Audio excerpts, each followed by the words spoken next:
As all spiritual traditions affirm, there is more to existence than the material universe. We are more than mere animals or machines. The truth is that we each have an inner core of consciousness that is immortal and originates from outside the matrix.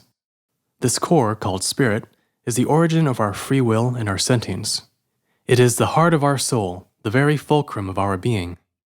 It is the only part of us that is permanent and real in an absolute sense. Spirit is the source of our wisdom and lucidity, our inner beauty and harmony, justice and mercy, kindness and warmth, compassion and understanding, integrity and nobility. These ideals are not arbitrary human inventions, but qualities intrinsic to spirit. Whenever we express these ideals, we radiate a divine influence into the world. Spirit comes from a metaphysical realm brimming with vitality, whose laws are perfect, absolute, and just. This divine realm has been called the kingdom of heaven, eternity, or true reality. It exists beyond space-time, beyond even the etheric and astral regions where the occult influences of the control system originate. Because mind affects matter at the quantum level, an inner consciousness shift will create an outer physical shift. In other words, the inner and outer worlds are loosely coupled. The probability of personal life events changes in response to deep changes in your mental and emotional landscape. The more you live from your spirit instead of matrix programming, the more your external circumstances come under the jurisdiction of the divine realm. Spirit affects reality in a synchronistic way, thereby bypassing the deterministic laws of the matrix. Life literally turns around and begins pointing in a new direction, and miracles become the norm.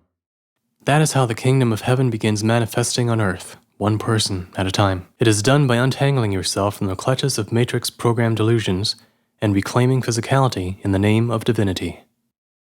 Internally, the intersection between higher and lower is expressed as spirit and ego battling over your mental and emotional landscape.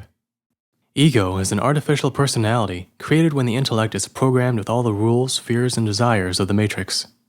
Everyone has an ego. It acts as an avatar through which spirit can conveniently interact with the rest of the matrix world. Your everyday sense of self comes from spirit shining through the mask of ego. But like an actor losing himself in his character, spirit can get lost in the ego, and that's when things go wrong. In that case, matrix influences drown out the voice of spirit. This is actually the norm for most people.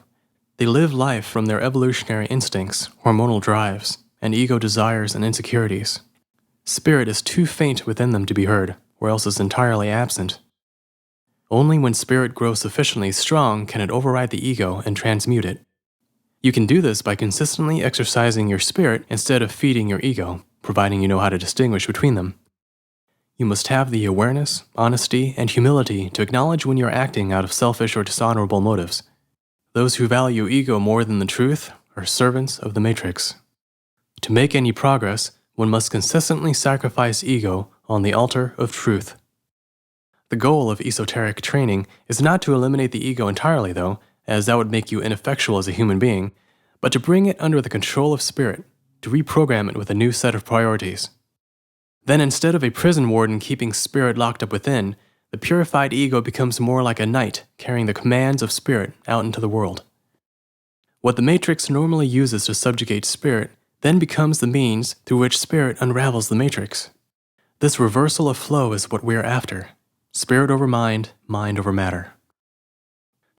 Therefore we must sharpen our minds, purify our personalities, and place these in service of spiritual intuition and noble ideals. Only through a higher guidance system that transcends logic and physical perception can we ever hope to exit the cages of conformity. Mind and heart, reason and intuition, intellect and spirit must work together, for each alone is not enough. That is the first and most important key to transcending the matrix control system.